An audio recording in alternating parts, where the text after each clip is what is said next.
in September, Queer Eye star Karamo Brown entered the talk show space right here on Pix 11. On his show, he addresses a wide range of topics and provides his brand of compassion and truthful insight. Take a look.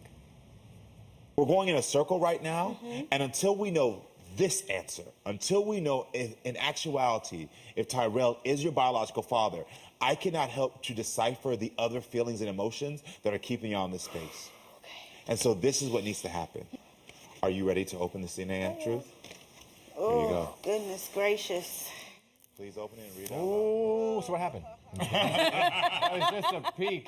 I'll have to fill us in, right, on what exactly unfolded there in that situation. Please welcome back to the Pix 7 Morning News, Emmy-nominated host and best-selling author Karamo Brown. Good morning to you. Good morning. How are you doing? Good to see you. Good. Thanks for being here. You know what? I got to tell you, this turns out happy. Okay. I'm happy, for Yeah? anyone. Yes, it turns out happy. One of my heroes is Maury Povich. I love him. I've been watching him since a kid. And when I got my show, I love that he did DNA, but I always said, well, when he stopped, there need to be more healing and talking about what's going on. And so that's where I pick up. It's like, all right, now you have this truth, but like now let's talk about the real emotions going to come up and the truth and the feelings that you've had. Right. Yeah, well, congrats on the success of the Thanks. show. How does it Yes. feel to have 4 months under your belt? Oh, girl, it's, you already know. You do this Let's every go. morning, okay? You already know. I I mean, know.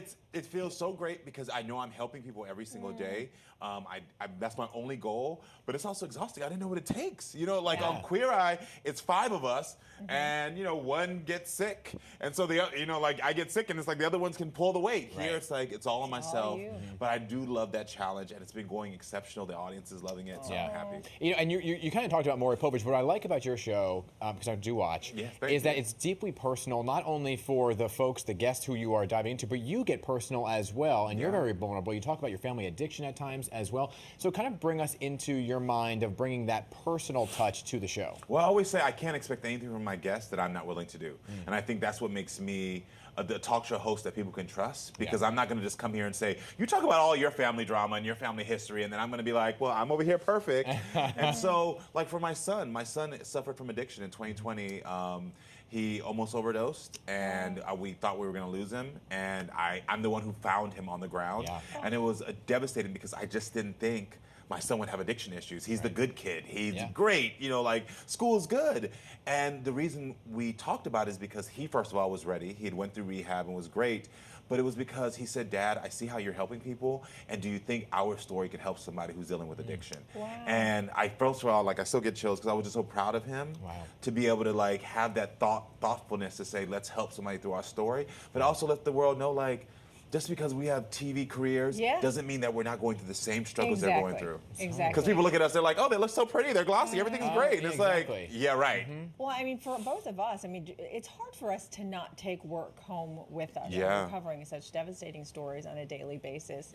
Does that happen for you, and has this experience changed you in any way? So one of the good things is that I know how to release. You know, there was a show back on the day called Different World, and there was a character named Whitley Gilbert. She used to say, she'd say, relax, relate, release. And so, I don't know why I just did that. Somebody's gonna clown me. But I know how to just relax at the end of the day and release it all, because my guests do come because they can trust me with a lot of their trauma, a lot of their stories.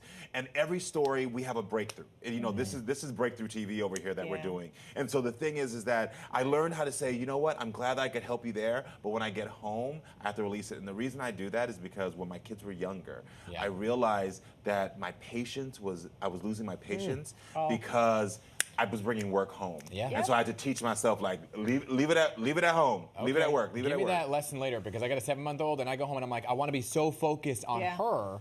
And sometimes I'm thinking about, like, an interview, what I didn't ask, what it may be. Anyway, you're a very busy individual. You have the success of this show. By the way, release that guilt. You're doing a great job. Oh, thank you. I have a 10 and a 7-year-old. I don't release it. I just tell you something. The other day, someone came up to me in the store and said to me, they saw me melting down. They said, you know, you're doing a good job. And I, like, cried. I told you. I cried in the store because it was so important to hear those words from a total stranger. Anyway, that's a story for you. No, sometimes we do need to hear it. No, it's good that you said that. It's crazy. But, you know, you also found some time to write another children's book. This one's called I'm Okay to Feel with your son Jason, right? Tell me about it. And the reason that we wrote is because a lot of times kids don't get the language early on to express what they're feeling. I grew up in a household where it was like, you're either happy or you get happy. You know what I mean? It was like, you work, there wasn't a chance to, like, I remember my mother used to say, what are you crying for? Don't let me give you something to cry about. And I was like, well, am I not allowed to just have this feeling right now? Yeah. And as I got older, especially as a man, they especially started to say, you're not allowed to feel. You got to man up. These sort of words. And I'm like, let's start teaching people it's okay to feel, because Yeah, then if you exactly. can teach them as young men, especially as young people, they turn to adults that are able to communicate their feelings and express what they want. I got to tell you one Hallelujah. thing. Talking to you would make me want to talk to you forever. Unfortunately, we don't have enough time today. So thanks again for Thank coming you. in. I love you both, Coming you into know. studio. Yes, of we course. love you too. Congrats on everything, too, Thank the you. show and the book. And you can catch his show, Karamo, right here on Pix 11 today, weekdays at 1 p.m. Highly recommend you check it out, okay?